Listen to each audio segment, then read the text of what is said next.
Assalamualaikum warahmatullahi wabarakatuh. Perkenalkan, nama saya Muhammad Sukri Hamtama.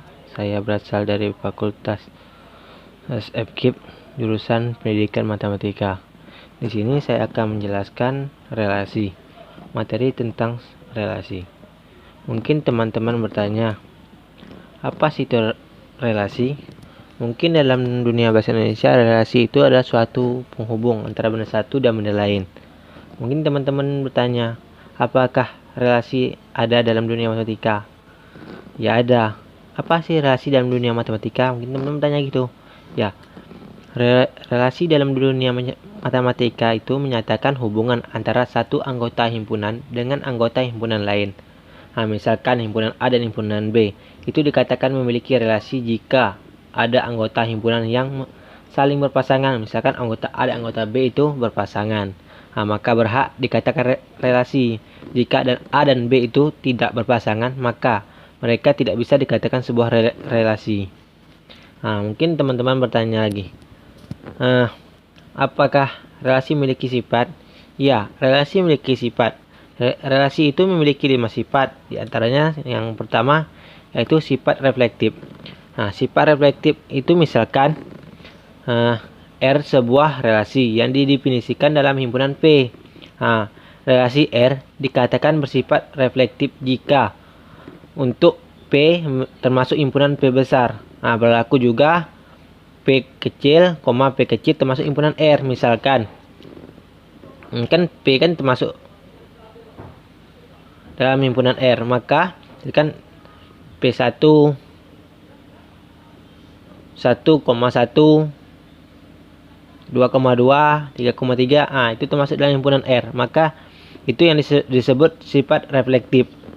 Nah, sifat yang kedua itu sifat simetris. Sifat simetris itu misalkan R-nya itu sebuah relasi pada himpunan P. Nah, relasi ini dikatakan bersifat simetris apabila untuk setiap X, Y termasuk himpunan R. Berlaku juga Y, X termasuk himpunan R. Nah, misalkan 1,2 itu termasuk himpunan R, berarti 2,1 juga termasuk himpunan R. Nah, yang ketiga sifat transitif. Nah, sifat transitif ini misalkan R itu sebuah relasi, masih sebuah relasi pada himpunan P, kita contohkan kan.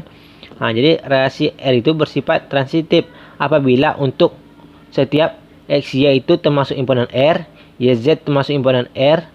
Nah, maka berlaku juga untuk XZ itu termasuk himpunan R. Jadi kalau X, Y, misalnya 1, 2 termasuk himpunan R, 2, 3 termasuk himpunan R, maka 1, 3 pun termasuk himpunan R. Nah, jadi itu yang disebut sifat transitif. Nah, yang keempat yaitu sifat antisimetris. Nah, sifat antisimetris ini misalkan R ini sebuah relasi pada sebuah himpunan P. Nah, jadi relasi R ini dikatakan bersifat simetris apabila untuk setiap XY termasuk himpunan R dan YX termasuk himpunan R. Nah, maka berlaku juga untuk X sama dengan Y. Misalkan X-nya itu 2,3 termasuk himpunan R. 3,2 termasuk himpunan R. Jadi jika X-nya dengan Y-nya sama 1,1 termasuk himpunan, jadi termasuk juga himpunan R. Nah, itu yang disebut sifat antisimetris. Dan yang kelima, yang terakhir itu sifat ekuivalensi. Nah, misalkan sifat ekuivalensi ini di sebuah relasi pada sebuah himpunan P, relasi ini disebut relasi ekuivalensi jika dan hanya jika R ini memenuhi sifat memenuhi sifatnya lainnya seperti sifat refleksif, simetris, dan transitif. Jadi kalau tidak termasuk 3 sifat ini, berarti tidak bisa disebut sifat ekuivalensi. Nah, mungkin di sini saya akan menjelaskan apakah relasi ini bisa diterapkan dalam dunia matematika. Ya, bisa. Ini contohnya. Oke. Nah, misalkan A ini himpunan A ini ya 1, 2, 3, 4 dan relasi R-nya itu lebih kecil atau sama dengan dari definisi pada himpunan A tadi. Nah, misalkan lebih kecil kan, lebih kecil, berarti paling kecilnya 1. 1, 1,1, 1,2, 1,3 dan seterusnya. Nah, sampai yang terakhirnya itu 4. Yang terakhirnya itu 4,4. Nah, jadi terlihat bahwa di sini ada 1,1, 2,1, 3,3, 4,4.